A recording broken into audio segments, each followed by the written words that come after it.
Sagutin mo ako, Valeria. Si Abril ba ang anak mo? Sino naman ang nagsabi sa'yo? Huwag mo akong sagutin ang tanong. Sagutin mo ako ng diretsyo. Sige, Abril. Iwan mo muna kami ng anak ko. Huwag kang aalis. Pwede ba, Fernando Jose? Ako ang masusunod kaya wag mo akong kontrahin. Gusto kong sabihin mo sa akin ang totoo sa harap niya. Anak mo ba siya? Tama ka. Anak ko nga si Abril.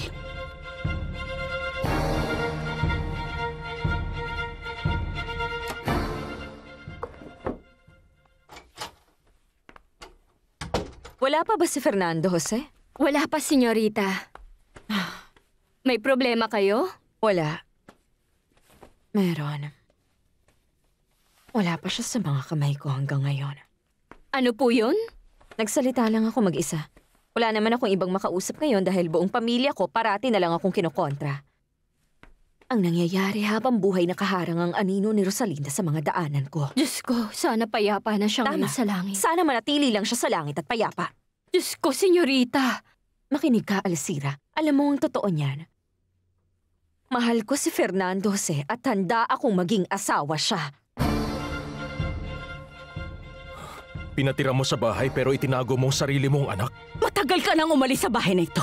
Kaya wala ka ng karapatan na kontrahin o husgahan ng lahat ng mga gagawin ko.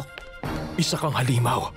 Wala kang puso. Isipin mong gusto mong isipin. Hindi ako papayag na patuloy mong apihin ang sarili mong anak. Kaya karapatan ni Abril na magkaroon ng lugar dito sa bahay. Hindi ko yun ibibigay sa kanya kahit kailan. Nakalimutan mo ba na sa akin din ang bahay na to? Pero hindi mo ako pwedeng paalisin. Hindi, Valeria. Pero hinihiling ko sa'yo na gumawa ka ng paraan para ayusin ang sitwasyon mo kay Abril. Gawin mo yon sa lalong madaling panahon o ako na mismong kikilos.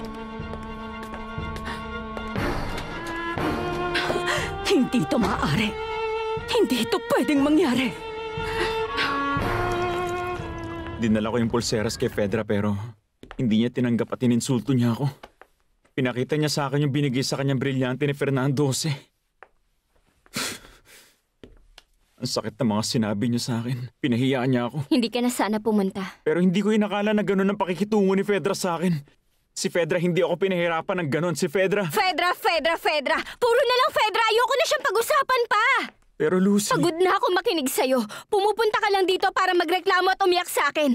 Simula nang iniwang ka niya, hindi ka na nag-isip. Ano bang klaseng lalaki ka? Halos magpakamatay ka sa babaeng hindi ka naman mahal. Para malinawan ka, hindi ka niya talaga mahal. Kahit kailan. At makinig ka sa akin. Sinusubukan niya makuha ang loob ni Fernando Jose dahil gusto niya tong pakasalan. Umalis na ba si Alex? Pagdating ko kanina. Babalik siya kaagad? Hindi ko alam. Depende sa babaeng bibisitahin niya. Kung interesado ka kay Alex, bibigyan kita ng payo. Nababaliw sa kanya mga babae at mababaw siya kung makipagrelasyon.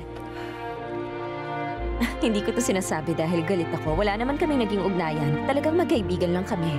Pero alam ko ang buhay niya at marami na akong nakilalang babaeng iniwan niya. Ano? Marami na siyang naging babae? Marami. Bakit, Paloma?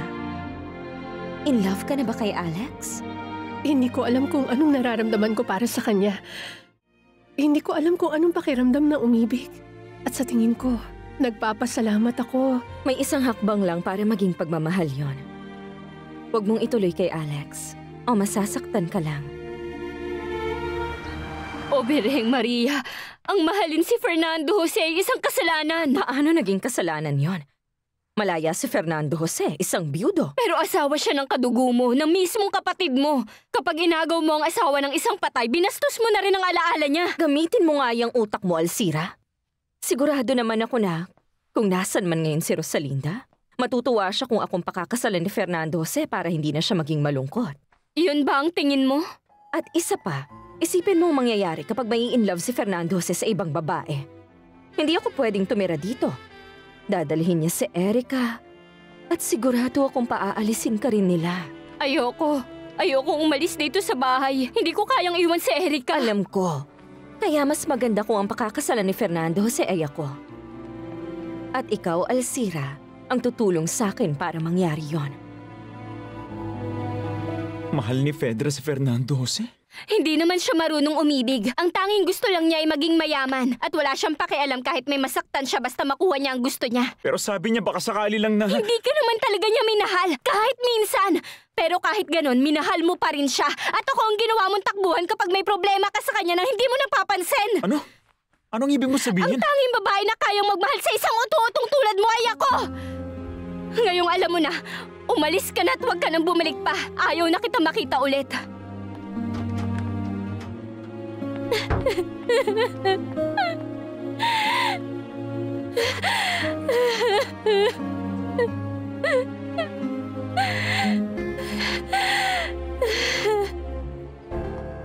Napadaan ako kanina at nakita kong lumabas si Fernando Jose. Anong dahilan ng pagpunta niya rito, Senyora Valeria? Ay, kung ano man yun, wala ka ng pakialam. Senyora! Lumabas ka! Alis na ngayon din. Ayoko makakita ng kahit na sino. Labas na! Paano kita matutulungan? Kausapin mo tungkol sa akin. Sabihin mo kung gaano ako kabait kay Erica. Na hindi sumasama ang bata sa hindi niya kilala. Pero sinabi ko na talaga sa kanya na mabait ka sa bata. Eh di ituloy mo lang yon. Konti na lang makukuha ko na ang gusto ko. At kung hindi ko magagawa yon, baka hindi na talaga ako magkaroon ng isa pang pagkakataon. Hindi ako pwedeng magkamali. Siguradong si Alcira ang nagsabi kay Senyorito Fernando Jose. Ano nang mangyayari sa akin? Diyos ko po, tulungan niyo ako. Abot hanggang langit ang galit ni Senyora Valeria ngayon. Nasa pasilyo ka kanina nung dumating si Senyorito Fernando Jose. Sabihin mo sa akin anong pinagawayan nila ni Senyora. Hindi ko alam, Berta. Huwag kang sinungaling! Sabihin mo sa akin ngayon kung bakit! Mukhang balisa ka. Balisa nga ako, Gerardo. Pwedeng malaman kung bakit? Kailangan kong panindigan si Fedra. Nung nakaraang gabi, may nangyari sa aming dalawa. Kinakausap kita, Abril! Anong nangyari kay na Senyora Valeria at Fernando Jose? Sinabi ko nang hindi ko alam. Magsabi ka ng totoo! Hindi ko talaga alam nung nagsimula na silang mag-usap kanina, umalis na ako, kaya wala talaga akong alam. O sige. Pero aalamin ko kung ano bang nangyari. Magtrabaho ka na!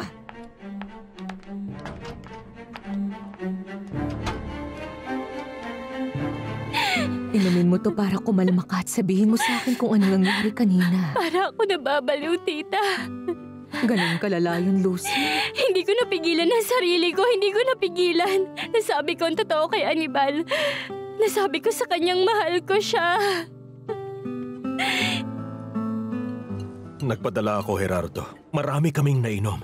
Pero alam ko kung saan hahantungan lahat. Sa madaling salita, parang sinadya mo rin yun. Ganon nga nangyari. Sana iniwasan mo yun. Hindi, alam mo kung bakit?